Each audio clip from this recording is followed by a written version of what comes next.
Bonsoir à toutes et à tous et bienvenue dans ce journal. C'est une bonne nouvelle pour la Côte d'Ivoire. La lèpre n'est plus un problème de santé publique avec moins d'un cas pour 10 000 habitants. Déclaration du Premier ministre Patrick Hachi à l'occasion de la commémoration de la Journée mondiale des malades de la lèpre. Que se passe-t-il entre la FESI et l'AEMCI, l'association des élèves et étudiants musulmans de Côte d'Ivoire? Une violente altercation a opposé les deux entités la semaine dernière, causant de nombreux blessés, vous verrez. Et puis on s'interroge à la question du contrôle médical chez les sportifs de haut niveau après le décès de Moustapha Sylla, footballeur évoluant au Racing Club d'Abidjan. Je vous le disais, après des décennies d'efforts, la lèpre n'est plus un problème de santé publique en Côte d'Ivoire avec moins d'un cas pour 10 000 habitants, un chiffre encore trop élevé selon le Premier ministre Patrick Hachi qui annonce l'objectif 2030 du président Ouattara. Le reportage de Pierre Dipomélin et Fulgence Kissiedo. Toucher du doigt les conditions de travail du personnel soignant de l'Institut Raoul Folero, mais surtout constater la prise en charge et les conditions de vie des pensionnaires, c'est le sens de la visite du Premier ministre Patrick Hachi pour marquer le coup de la commémoration des 70 ans de la Journée mondiale des maladies de la lèpre. À chaque malade visité, quelques mots d'encouragement et de compassion. Aux côtés du Premier ministre, plusieurs personnalités du secteur de la santé, notamment le ministre Pierre Demba et le représentant de l'OMS, qui ont dévoilé la stèle du fondateur de l'Institut.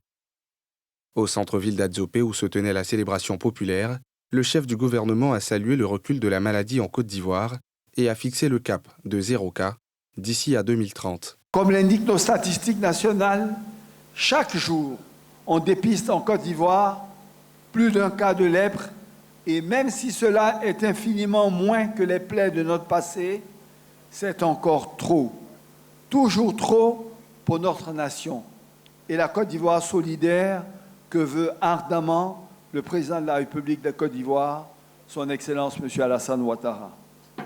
Il nous faut donc continuer nos efforts méticuleux et engagés pour aboutir à l'objectif zéro lèpre 2030.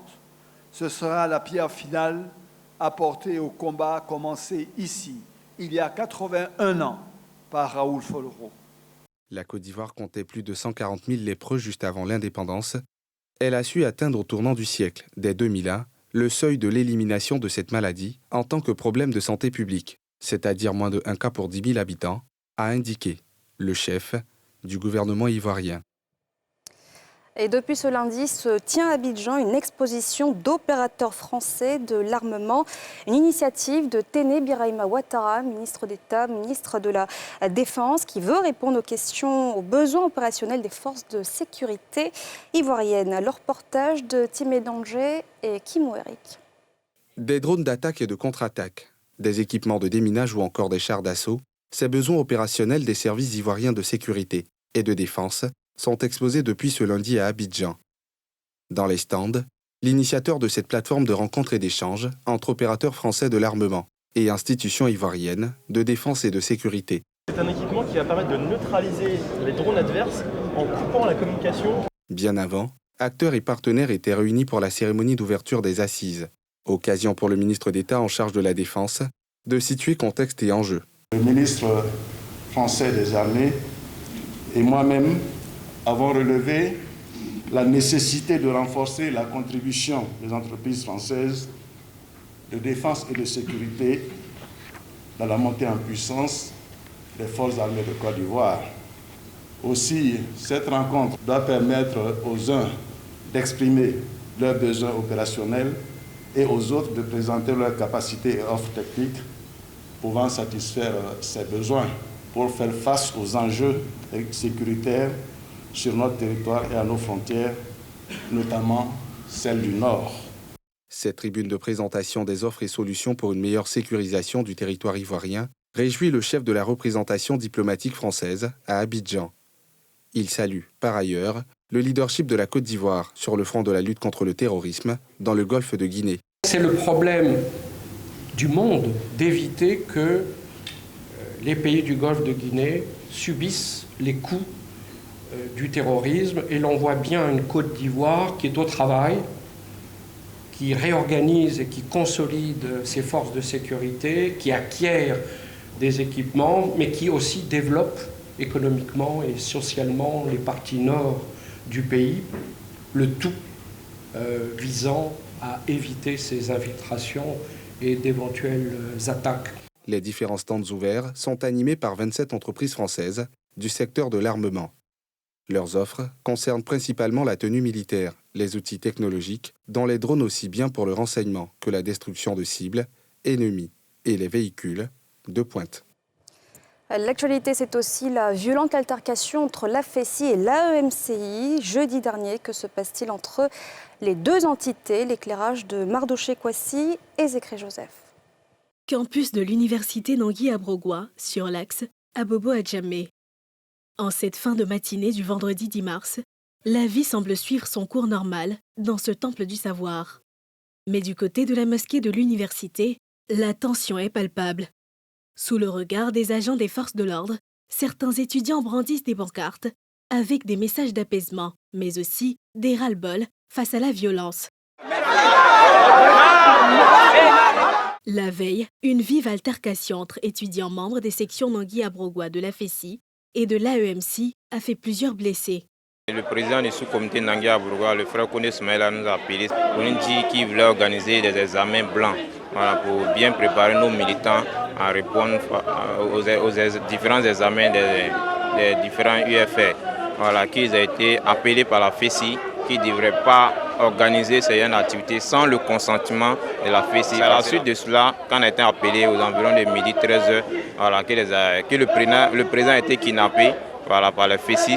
Donc nos frères ont voulu aller écouter les FESI pour voir ce qui se passe. Quand ils ont vu nos frères venir, quand tout s'est passé là à la mosquée, ils ont commencé à frapper tous ceux qui étaient à la mosquée, taper, donc les sœurs étaient obligées de fuir. Ces violences seraient dues à des divergences de vues sur l'organisation d'examens blancs pour préparer les nouveaux étudiants à mieux affronter les examens de fin d'année. Des divergences qui portent sur des cotisations qui seraient perçues des candidats à ces examens blancs. Après enquête, je comprends qu'ils avaient lancé la semaine dernière un message pour que toutes les associations organisent les examens pour l'encadrement des jeunes. Et l'AMC a décliné l'appel. Donc le conseil étudiant, avec toutes les autres organisations et la FESI à la tête, ont donc organisé ces examens-là qui ont pris fin. Mais il y avait l'AMC qui comptait organiser le même examen. Et donc, pour nous, s'il y a beaucoup d'encadrement, mais nos jeunes frères seront formés, ils seront outillés à affronter les examens en fin d'année.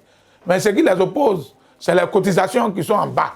Face à la gravité des faits et les risques de débordement que pourrait entraîner cette situation, plusieurs initiatives ont été prises par les partis en crise et d'autres organisations pour amener la paix et prévenir de nouveaux incidents. Nous sommes dans un état de droit et même s'il y a une crise, qu'il y a des douleurs, il faut recourir aux responsables de l'administration et utiliser autant que possible la voie de la négociation et du dialogue pour atteindre leurs objectifs et prévenir d'autres situations fâcheuses de cette façon. Nous, vraiment, tout ce que nous voulons, c'est appeler au calme, demander à nos militants de vraiment respecter les autorités. Et puis vraiment, Inch'Allah, je pense que les autorités sont en train de travailler pour que le calme soit sur le campus. Du côté des étudiants de l'université Nangui-Abrogwa, on se dit surpris et choqué par ces violences. Ils appellent tous à préserver le climat de paix qui a toujours régné sur leur campus. J'ai été vraiment choquée parce que chez nous ici, il n'y a pas ça. D'habitude, quand il y a un problème, c'est toujours à l'amiable. Je ne sais pas pourquoi cette fois-ci il y a eu ça. Mon message est qu'ils trouvent un terrain d'entente pour que nous continuions à étudier dans la paix. Je souhaitais que ça soit de manière pacifique, qu'on aille au dialogue. Mais vu que c'est arrivé, ce que l'on peut dire, c'est que où c'est arrivé là, on trouve les moyens pour ne plus que ce genre d'action arrive. Parce qu'il y a eu des dégâts de part et d'autre, il y a eu des blessés. Ce n'est pas joli à voir en tant qu'étudiant.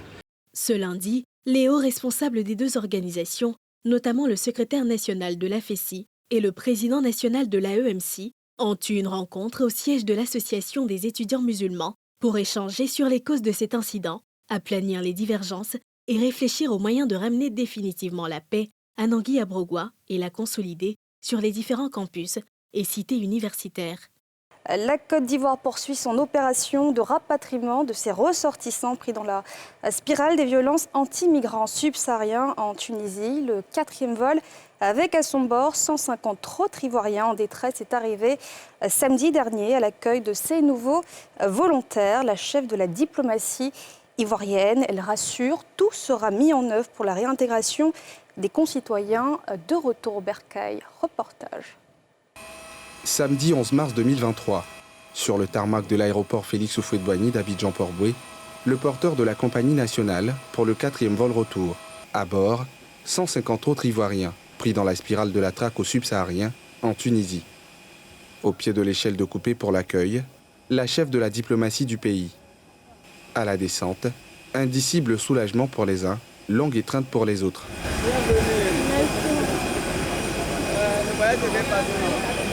Des cœurs dépités se vident, les âmes naguère désemparées se lâchent, conformément au dispositif établi par la Direction générale de la diaspora, en première ligne pour le rapatriement des volontaires. Tous sont conduits sur le site pour le profilage du migrant de retour. On a eu très peur pour vous, mais on voit que les femmes sont encore belles. Vous êtes bienvenue chez vous. Ce 4e vol porte à 625 le nombre d'Ivoiriens déjà rapatriés. À quelques heures du 5e et dernier vol de la première vague des rapatriements, la ministre d'État rassure quant au processus de réintégration socio-économique. Tous ceux qui sont arrivés, il y a des programmes pour eux. Parce que majoritairement, ce sont des jeunes et des femmes, dont des enfants aussi. En ce qui concerne les tout petits, il y en a qui sont en âge d'être scolarisés. Déjà, nous sommes en train d'étudier la possibilité de leur faire soit commencer l'école ici, ou alors poursuivre leur cursus scolaire à partir d'Abidjan. Tout est mis en place pour que ces compatriotes, ces frères et sœurs, ces enfants qui sont de retour, vraiment le soient dans de bonnes conditions. Pour rappel, le processus de retour volontaire au bercail a été lancé samedi 4 mars dernier avec l'arrivée du premier vol des 145 premiers Ivoiriens ayant manifesté le désir de regagner la mère patrie. Ce vol a été suivi de 3 autres, dont les passagers ont transité par l'INJS de Marcory. Le dernier et 5e vol de la première vague des retours arrive demain mardi, sur un besoin exprimé de plus de 2500 inscrits pour le retour au pays. Et il y a une semaine, lors de la 20e journée du championnat national de football, le jeune joueur Moustapha Sylla du Racing Club d'Abidjan s'est effondré dans un match opposant le Racing à Sol FC, une mort qui a suscité de nombreuses interrogations, notamment sur le contrôle médical des footballeurs en Côte d'Ivoire. Le reportage de Salif Yalekoué, Nathan Koné et Fulgence Kissidou. Dimanche 5 mars 2023. Moustapha Sylla, joueur du Racing Club d'Abidjan, s'écroule lors du match de la 20e journée du championnat de Ligue 1, opposant son équipe à Sol FC d'Abobo au stade Champrou de Marcory. Conduit dans un centre hospitalier à Cocody, l'on apprendra plus tard son décès. Coéquipiers, amis et connaissances lui ont rendu un hommage dans la capitale du Léboutou, Dabou, où il a été enterré le lundi. Tous sont surpris par cette mort. Je n'ai jamais senti quelque chose. C'est avec désolation qu'on constate que vraiment ça lui est arrivé comme ça. Une disparition qui a suscité de nombreux commentaires, des prises de position. De personnalités politiques à des stars du football, en passant par des institutions. De la passion autour de la question, surtout via les réseaux sociaux. Un prétexte pour évoquer la question de la prise en charge de sportifs, notamment ceux qui évoluent dans le championnat national. Dr Osman Chérif, responsable médical du club de football, évoluant en Ligue 1, accuse. La FIF n'a contact qu'avec un seul papier qu'on appelle le certificat médical de non-contre-indication à la pratique du football. Donc la FIF va demander à chaque club de donner ce certificat-là. Mais ce certificat a été fait sur quelle base? Quels sont les examens sanguins qui ont été faits? Quels sont les examens cardiaques? Quels sont les examens pulmonaires qui ont été faits? Aujourd'hui, la FIF n'a pas de contrôle sur ça. Et lorsqu'on fait ce reproche-là à la FIF nous dit que c'est au club de se débrouiller avec les examens sanguins. Eux, ils n'ont besoin que du certificat. Nous pensons que cette méthodologie-là n'est pas la bonne. Le journaliste malien Drissa Nyono, quant à lui, fait des révélations sur le jeune footballeur. Champion avec le Djoliba AC, l'année dernière, il lui a été annoncé qu'il était inapte au sport, puisque 2 fois il a eu un malaise à l'entraînement Lui et le Djoliba se quittent à l'amiable avec des motivations et des conseils. Son agent le savait. Face à la polémique qui s'enfle, la FIF, Fédération ivoirienne de football, à travers la Ligue professionnelle, a fait un éclairage vendredi. Aux côtés du président de la Ligue professionnelle, Salif Bictogo, l'ex-international ivoirien, Cyril Domoro, président de l'Association des footballeurs ivoiriens, et Dr Kwasi Lassia, président de la Commission de la médecine sportive, Dr Kwasi, de la fiabilité des examens médicaux à la transparence des contrats, en passant par la responsabilité des clubs et de la fédération, les émissaires de la Maison de Verre ont répondu aux questions des journalistes. Concernant ce joueur en provenance du Mali, il lui fallait un CIT, ce que le RCA a produit, un certificat international. Il lui fallait la libération de son ancien club, le Djoliba Athletic Club Omnisport. Le Racing a produit un certificat de non-contre-indication à la pratique du football en compétition. La licence octroyée par la fédération a été faite le 26 janvier 2023. Donc, conformément aux exigences de la Ligue pour qualifier un joueur, le protocole a été suivi et respecté par le club. Le médecin fédéral a constaté que le malade a présenté des crises tonico-cloniques, c'est-à-dire des crises convulsives, des convulsions généralisées, et il a entrepris immédiatement les manœuvres médicales, à savoir lui mettre ce qu'on appelle une canule de Guédel pour libérer un peu les voies aériennes parce qu'il faut que le patient continue de s'oxygéner. Dans l'ambulance, retenez bien, c'est un joueur qui ventilait et qui avait une circulation sanguine normale. Il n'était pas en arrêt cardio-respiratoire. Si les parents avaient accepté une autopsie, peut-être qu'on serait encore plus précis. Mais les parents disent que c'est Dieu qui l'a rappelé auprès de lui, donc on s'en tient à la volonté des parents. Pour la presse sportive, la FIF devrait être plus rigoureuse sur l'aspect sanitaire des joueurs. Il faudrait que la Ligue professionnelle de football mette un point d'honneur pour véritablement bien contrôler les visites médicales dans les différents clubs. C'est vrai que les clubs sont autonomes à ce niveau, mais compte tenu de ce qui est arrivé, je pense qu'à l'avenir, il faut qu'on fasse très attention. Les circonstances de la mort de Moustapha Sylla interpellent sur la nécessité d'une parfaite collaboration entre tous les acteurs du sport ivoirien, notamment les joueurs, agents de joueurs, les instances fédérales, afin d'éviter pareil drame sur les aires de jeu. Et puis l'hommage du Stella Club à l'un des pionniers de ce club adjamois, le patriarche Abdoulaye Diallo, l'ex-chargé de mission et compagnon du président Félix Houphouët-Boigny, décédé à l'âge de 95 ans. Il sera inhumé ce vendredi à Djekanou. Le reportage de Nathan Koné, Salif Yalekoé et Fulgence Kissiedo. Le Stella Club d'Adjamé a perdu le 6 mars 2023 l'une de ses figures emblématiques, le patriarche Abdoulaye Diallo, ancien collaborateur du président Félix Houphouët-Boigny. Le président du conseil d'administration du Stella, par ailleurs président de la Ligue de football professionnel, se souvient de l'homme. Ce fut un homme passionné de football. Il a été joueur au Stella, joueur latéral droit. Il a tout fait au Stella. J'ai été joueur aussi au Stella, donc on faisait les mises au vert chez lui. Je me souviens encore de la finale qu'on devait jouer à Séguéla. On a passé un mois de mise au vert chez lui à Yamoussoukro. Donc il donnait tout ce qu'il pouvait pour le Stella. Il était d'abord Stella avant toute chose. Et à ce club mythique du Stella, il a donné un président, Feu Amadou Diallo. Il a donné un président de la Fédération ivoirienne de football, Sidi Diallo, Feu Sidi Diallo, qui a été président de la section handball, qui a été plusieurs fois vice-président de la section foot. C'est la maman de Sidi qui avait même les maillots à l'époque du Stella. C'est là-bas, il mangeait et tout. Les joueurs mangeaient. Donc le Stella, c'est une famille où de génération en génération, on se remplace. Quand le patriarche est rappelé, il y a beaucoup de dissensions. Ce que nous pouvons souhaiter et prier pour cette grande famille, pour notre famille, c'est que nous soyons fédérés et rassemblés. Abdoulaye Diallo sera inhumé vendredi prochain à Djekanou. Dans l'actualité internationale, les habitants du Nord Kivu en République démocratique du Congo ont le sommeil trouble depuis quelques jours. La cause, les rebelles des forces démocratiques alliées sèment la terreur dans des villages de 7 provinces. Un bilan en moins d'une semaine, une cinquantaine de personnes tuées. Les précisions de Nadjaïdja sur ce drame. Ambiance de cimetière dans ce village de Mukondi au Congo, suite à l'attaque des rebelles ADF, Forces démocratiques alliées, à un groupe affilié à l'État islamique.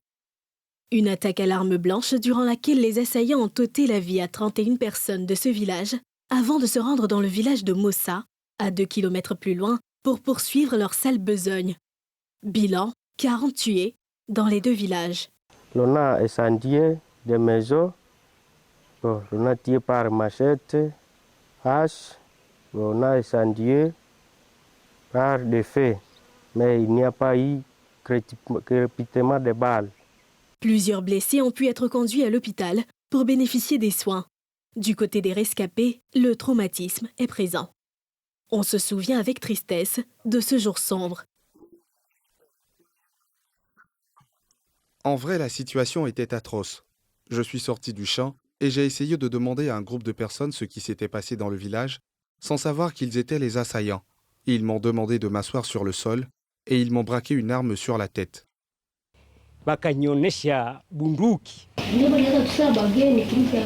Ils sont arrivés en groupe comme des visiteurs. Nous pensions qu'ils venaient nous saluer. Ils nous ont ordonné de quitter la maison. Nous nous demandions quel était le problème, pensant qu'il s'agissait de paysans ordinaires.